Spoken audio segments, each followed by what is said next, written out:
मैंने सबकी सुनी और एक दफ़ा एक मसीही दोस्त थे, तो उन्होंने हमारे साथ वहाँ इस्लामाबाद में गुफ्तगू आगाज़ की और वो हज़रत ईसा अलैहिस्सलाम के मनाक़िब और उनकी शख्सियत और उनके मरातब, उनके ऊपर बात करते गए। मैंने कहा सर आंखों पर आप करते जाएं, मैं सुन रहा हूँ आपसे। तो चूँकि वो उलूहियत मसीह ही उनके सारे अकायद की बुनियाद है। अगर हज़रत ईसा अलैहिस्सलाम जो हैं वो उनके अकायद के मुताबिक मोर देन ए प्रॉफिट और more than a human being नहीं है, तो फिर तो उनको कोई इम्तियाज़ नहीं है। वो इस तरह लाखों अंबिया थे, तो वो उनमें से एक हैं। लिहाजा मसीहियत जो है वो उनको खुदा का बेटा, रूहुल कुद्दस और वो जो ट्राइएंगल होती है, मतलब ट्रिनिटी, बाप बेटा रूहुल कुद्स और उनकी बराबरी, और वो एक ज़ाहिर है जो सेंट पॉलियन फ़िलासफ़ी है उसकी बुनियाद के ऊपर जो तशख़्ख़ुस मसीहियत का है, जो हज़रत ईसा का बनता है, जिस तरह वो फिर उनको मोर देन मुमताज़ करके और लार्जर देन लाइफ उनका वो पर्सोना क्रिएट करते हैं, फिर उसको वो फॉलो करते हैं। तो मैं काफ़ी देर तक उनकी गुफ्तगू सुन के, तो मैंने कहा अब अगर मुझे इजाज़त दें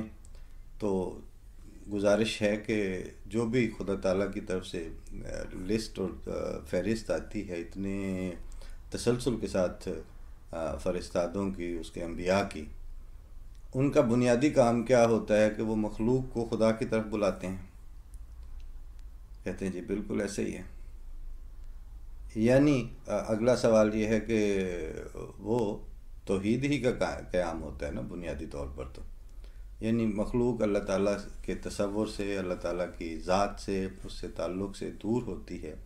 तो वो उसको अपनी ज़िंदगी में कोशिश करके अपनी बासत का मकसद यूँ अदा करते हैं, हक़ अदा करते हैं कि बाद में वो लोग जो हैं वो खुदा को मानने वाले के तौर पर इस्टेब्लिश हो जाएं। तो कहते हैं जी बिल्कुल ये ऐसा ही है। तो हमने अर्ज़ किया कि फिर हज़रत ईसा के साथ जो है ना वो बड़ी अजीब ज़्यादती हुई है, इन मानों में कि वो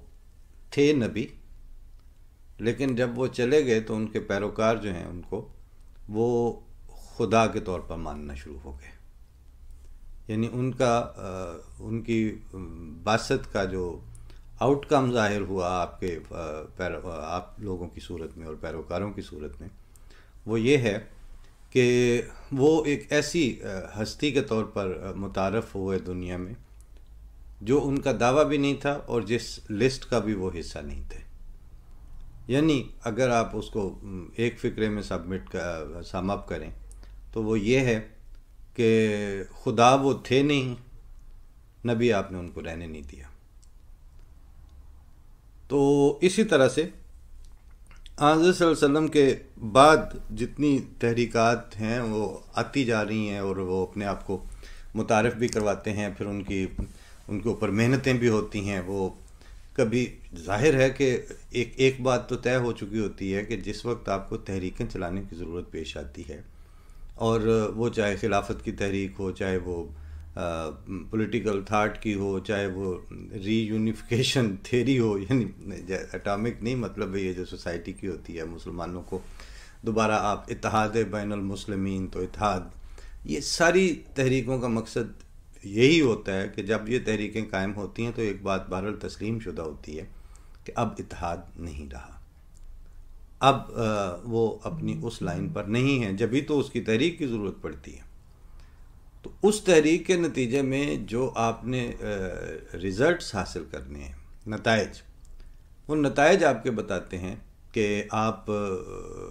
कहाँ तक अपने ओरिजिन के करीब रहे। और दूसरा जो आप तरीक़ेकार इख्तियार करते हैं वो ये तय करता है कि आपकी मुमासलत किससे है। मुझे उनसे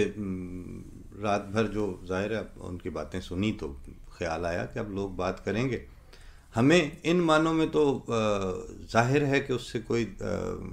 गरज और कीना और बुग़्ज़ नहीं है कि एक इंसान पैदा हुआ, उसने खुदा ताला की दी हुई नेमत ज़िंदगी को जिस तरह चाहे इस्तेमाल करना था करके वो अपने रब के हुजूर हाज़िर हो गया। अब वो जाने और उसका खुदा जाने, हम कौन होते हैं उस पर बात करने वाले। और हमें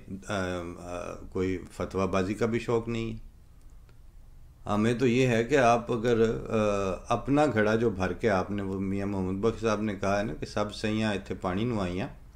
कोई कोई मुड़सी भर के,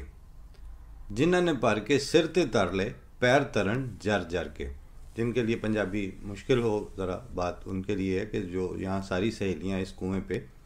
यानी इस दुनिया में, इस ज़िंदगी में पानी भरने को आई हैं, तो इनमें से जिन्होंने अपना घड़ा भर के सर पे रख लिया है और वो वापस जा रही हैं, तो चूंकि उनके सर पे भरा हुआ घड़ा है और वो बड़ी मेहनत से दूर से सफ़र करके आई थी और दूर घर तक लेके जाना है, तो वो फिर जिन्होंने सर पे रखा हुआ है भरा हुआ घड़ा, वो बहुत एहतियात से पाँव रखती हैं कि कहीं ठोकर लग के तो वो अपना घड़ा तोड़ ना बैठें और पानी रास्ते में ना गिर जाए। इंसान भी अगर कुछ भरता है यहाँ से कुछ पाता है, तो वो इसी तरह उसको एहतियात के साथ ले लेके चलता है। अब किसने क्या एहतियात की और ज़िंदगी कैसे गुजरी, उनके लोगों के रवैये क्या थे, ये फिर आप ना तारीख़ को मना कर सकते हैं, ना ही आप कवर प्रोवाइड कर सकते हैं। जैसे मैंने पिछले भी एक प्रोग्राम में अर्ज़ किया था कि हमारे अजदाद और हमारे बुज़ुर्ग जो हैं, उन्होंने बज़ाहिर गुमनामी को सर आँखों पे बिठाया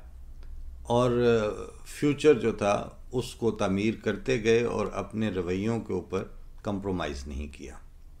जहाँ जहाँ भी ऐसा मौका आता था,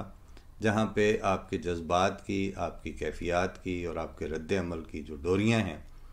वो आपके नफ्स के गैज़ और आपके फितरी गुस्से और रद्द अमल के हाथों पे चढ़ जाती हैं और फिर वो कल को समेटनी मुश्किल हो जाती। वहाँ अल्लाह ताला ने उनको तौफीक दी और उन्होंने उसको उस वक्ती जो तज़लील थी और दुनिया की नज़र में जो ज़िल्लत और लानत की हालतें थीं,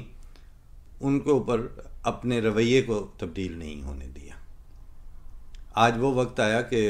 आज हम जब बात कर रहे होते हैं कि जी वो फ़लाँ बुज़ुर्ग थे, तो हमें उनकी ऐसी चीज़ों के ऊपर तो किताबों की किताबों, दफ्तर के दफ्तर मिल जाते हैं कि जिनको आज भी फॉलो किया जा सके, जिनकी तालीम आज हम बखुशी अपने बच्चों को दे सकें और जिन रवैयों को हम फ्यूचर में भी जारी रखना पसंद कर सकें। लेकिन हमें बहुत कम, मतलब ना होने के बराबर ऐसे मौके आते हैं कि जिन पे जाके हम ये